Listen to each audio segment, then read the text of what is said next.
എന്തൊരു പരിഷ്കാരം ഇത്, എന്തൊരു പരിഷ്കാരം. ഇപ്പോഴത്തെ പെണ്ണുങ്ങൾക്ക് പ്രസവിക്കണമെങ്കിൽ ആശുപത്രിയിൽ തന്നെ പ്രസവിക്കണമെന്ന്.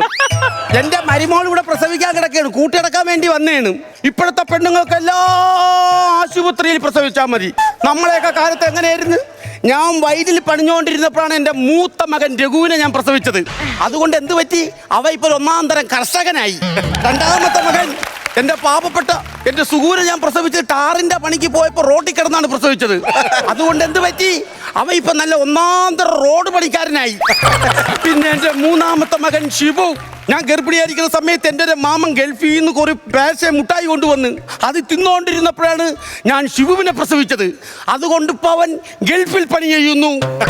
എൻ്റെ ഏറ്റവും വലിയ ആഗ്രഹമായിരുന്നു ഇനി ഒരു ബസ് ഡ്രൈവറും കൂടി വേണമെന്നുള്ളത്. അതിനു മുമ്പേ ഷിബുന്റെ അച്ഛൻ അങ്ങ് പോയി.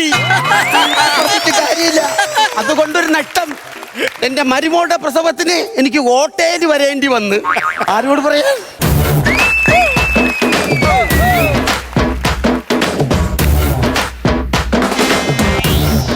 അരേ ഗോപാൽജി, അങ്ങനെ നടന്ന് എവിടെ പോവുകയാണ്? ഗോപാലനല്ല, ഞാൻ പ്രഭാകരൻ. നിങ്ങളെ നടത്ത കണ്ടപ്പം ഗ്രാമീണ മന്ത്രാലയത്തിന്റെ പരസ്യത്തിന്റെ വരവ് കണക്ക് തോന്നി. ഇതായിരുന്നാ?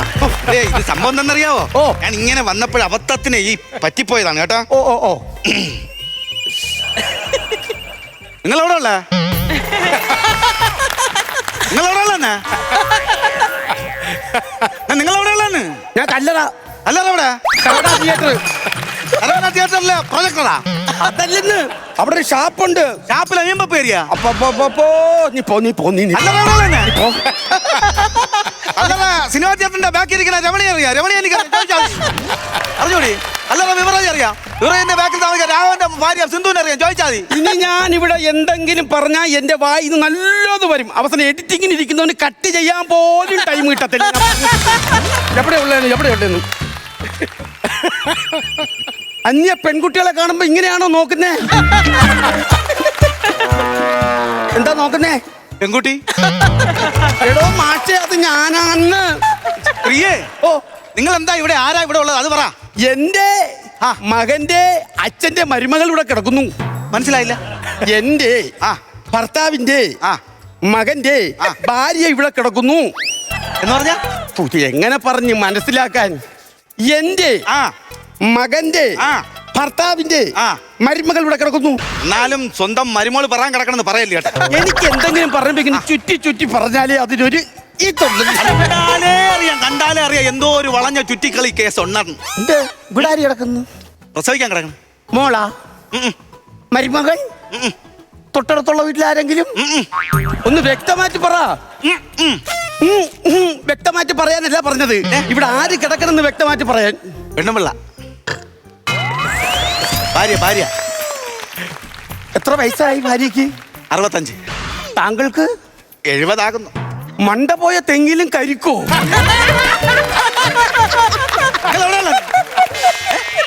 അല്ലെ ഞാൻ ചോദിച്ചോട്ടെ, ഇതെങ്ങനെ സംഭവിച്ചു? അത് എന്റെ അവളെ കുറ്റമൊന്നുമല്ല. പിന്നെ കുറ്റം മൊത്തം എന്റെ മരുമോന്റെ മോളെയും കുഴപ്പമാണ്. അവരെന്ത് ചെയ്തു? അത് കേക്ക്. ആ ചെറുക്കനാണെങ്കിൽ ഭയങ്കര കുടി, ഡെയിലി വെള്ളം അടിച്ചോണ്ടെന്ന് ഭയങ്കര തെറിവിളിയും വഴക്കും. ഒരു സമാധാനം ഇല്ല. ഈ സമയത്ത് ഞാൻ അവളെയും വിളിച്ചോണ്ട് മുറിക്കാത്ത കയറി കഥ അടച്ച് പ്രാർത്ഥിക്കും. ഒരു സമാധാനം വേണം. അത് വേണം. പിന്നെ ഡെയിലി ഈ ചെറുക്കൻ വീട്ടിൽ വന്ന് ഇതേപോലെ തെറിവിളിയും വഴക്കും എല്ലാം. ഈ സമയത്തെല്ലാം ഞാൻ ഇവളെ കൈ പിടിച്ച് വേറെ മുറിക്കാത്ത കയറും, കഥ അടയ്ക്കും, പ്രാർത്ഥിക്കും. സമാധാനം വേണ്ടേ? സമാധാനം ശരി തന്നെ, എന്നാലും ഇതെങ്ങനെയാ? ഡെയിലി പ്രാർത്ഥിക്കല്ലേ, അപ്പൊ പിന്നെ ദൈവം എന്തെങ്കിലും തരാതിരിക്കോ? അതാണ് അവിടെ. കൈ നീട്ടി അങ്ങ് സ്വീകരിച്ചു. ദൈവം തന്നെയല്ലേ, കളയാൻ പറ്റോ? പ്രാർത്ഥിക്കാൻ ഓരോരുത്തർക്കും ഓരോരോ കാരണം. പ്രാർത്ഥിക്കാൻ ഓരോരോ ഭയങ്കര മുട്ടുകാല് വേദന. 2 കാലിന്റെ മുട്ട് ഭയങ്കര വേദന. എന്ത് പറ്റി? ഞാൻ ഈ ഇടയ്ക്കൊന്ന് ഒരു ആക്സിഡന്റ് ആയിരുന്നേ. മൊത്തം കമ്പിയാ. ഷിബുവിന്റെ അച്ഛോ, എന്ത് പറ്റിയെന്ന് പറഞ്ഞില്ല? ഞാൻ പറഞ്ഞില്ലേ, വണ്ടി ആക്സിഡന്റ് ആയില്ല. ഞാൻ ഇങ്ങനെ വണ്ടി ഓട്ടിച്ച് വരികയായിരുന്നു. ഇൻഡിക്കേറ്റർ ഇട്ട് വലത്തോട്ട് തിരിഞ്ഞതും എതിരെ വന്ന ഒരു ചെറുക്കൻ വന്ന ഒരു ഒറ്റ ഇടി. പാപ്പായി എന്റെ തെറ്റാന്നേ? അല്ല, എന്റെ തെറ്റാണ്. നിങ്ങളല്ലേ ഇപ്പൊ വേറെ ചെറുക്കനല്ലേ നേരെ വന്ന് കയറിയത്? പിന്നെ ചെറുക്കന്റെ തെറ്റല്ലേ? ഞാൻ ഇൻഡിക്കേറ്റർ ഇട്ട് കയറിയപ്പോ എന്റെ തെറ്റാണ്. നിങ്ങൾ വലത്തോട്ടല്ലേ ഇൻഡിക്കേറ്റർ ഇടേണ്ടത്? അല്ല, ഞാൻ വലത് ഇൻഡിക്കേറ്റർ ഇല്ല, പൊട്ടിപ്പോയി. ഇടത് ഇൻഡിക്കേറ്റർ ഞാൻ ഇട്ടത്. അപ്പൊ എന്റെ തെറ്റല്ലേ? അപ്പൊ നിങ്ങൾക്ക് ഇടത്തെ ഇൻഡിക്കേറ്റർ അങ്ങ് ഓഫാക്കിയാ പോരായിരുന്നാ? അത് പറ്റത്തില്ല. പിന്നെ പണ്ട് മുതലേ കൊച്ചിലേ തന്നെ എന്റെ വീട്ടുകാർ പറഞ്ഞു പഠിപ്പിച്ചിട്ടുണ്ട് ഉള്ളത് വെച്ച് അഡ്ജസ്റ്റ് ചെയ്യാൻ. ഉണ്ടായിരുന്നു, ഞാൻ ഉള്ളതങ്ങ് ഇട്ടു, സംഭവിച്ചു, അത്രേ ഉള്ളൂ. ഞാൻ ഇന്നലെ ഇതിന് മരുന്ന് വാങ്ങാൻ വേണ്ടിയിട്ട് ഞാൻ ഇവിടെ മെഡിക്കൽ സ്റ്റോറിൽ പോയായിരുന്നു. ഞാൻ കുറെ നേരം കൊണ്ടേ ഇങ്ങനെ നോക്കാണ്, ഈ മറവി കാരണം ഈ വഴി മറന്നു അങ്ങോട്ട്. അത് നമ്മളെ പ്രായത്തിന്റെ ഒരു കുഴപ്പമാണ്. മറവി വരും, ഈ പ്രായം അതല്ലേ. ഈ മറവിക്ക് പറ്റിയൊരു മരുന്നുണ്ട്. എന്താണ്? വലിയ ചങ്കരാടി എണ്ണ. വലിയ ചങ്കരാടി എണ്ണ അല്ല, ചെറിയ തിക്കുറിശി എണ്ണ. പിള്ളേ അത് വലിയ ചന്ദന, അത് എണ്ണ എനിക്കറിയാം. വലുതായാലും ചെറുതായാലും നമുക്ക് എണ്ണ കിട്ടിയാ പോരെ.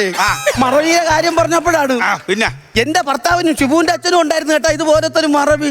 ഷിബുവിന്റെ അച്ഛൻ കേൾക്കണ എന്തോ സംഭവം എന്ന് പറഞ്ഞാൽ എന്നെ കല്യാണം കഴിഞ്ഞിരിക്കുന്ന സമയത്ത് എന്നെ കാണാൻ നല്ലൊരു ചിമിട്ടായിരുന്നു കേട്ടോ.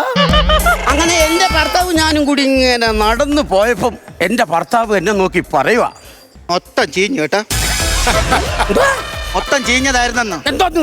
അല്ല ഈ പഴയ ഞാൻ ഇത് വാങ്ങിച്ചത് മൊത്തം കടയിൽ നിന്ന് മൊത്തം ചീഞ്ഞതായിരുന്നു. എന്റെ നോക്കട്ടെ, ഇതിനകത്ത് വേറെ എന്തൊക്കെ ഇരിക്കുന്നല്ലോ. ഇത് കണ്ട, അടുത്ത് കണ്ട. അയ്യോ അതും അത് മാങ്ങ. എനിക്കും കൂടി ഒരു മാങ്ങത്താ. അല്ല ഇത് മാങ്ങ ഒന്നായിട്ട് എടുക്കാൻ പറ്റത്തില്ല, ഞാൻ മിക്സിയിലിട്ട് അടിച്ചു വെച്ചിരിക്കുക. അതിന് അവക്ക് പല്ലില്ലല്ല, ഇതാകുമ്പോ വാർന്നിട്ട് അങ്ങ് ഒഴിച്ചു കൊടുക്കാം, ചവയ്ക്കാൻ പല്ലില്ല. അമ്മ അമ്മ ഇത് എവിടെയായിരുന്നു? ഞാൻ ഇവിടെ മുഴുവൻ അമ്മനെ തിരക്കി നടക്കണായിരുന്നു. അയ്യോ നീ കൊച്ചേ, നിന്നെ തിരക്കി ഞാൻ ഇവിടെ മൊത്തം നടന്ന് എന്റെ ഊപ്പാടഞ്ചം വന്ന്. അമ്മ എന്നെ എന്താ ഓർത്തോ നോക്കാത്തത്? നിന്നെ എല്ലാ സ്ഥലത്തും പോയി ഓർത്ത് എന്നെ നോക്കി ഇവിടെ നിക്കണ അവിടെ നിക്കണ ഇവിടെ നിക്കണെന്ന്. അങ്ങനെ എന്നെ ഓർത്തോർത്ത് നോക്കിയ കാര്യമല്ല, ഞാൻ ഓർത്തോന്റെ ഒപ്പിലായിരുന്നു. അമ്മ എന്നെ അവിടെ വന്ന് നോക്കിയായിരുന്നാ? ആ അതായിരുന്ന.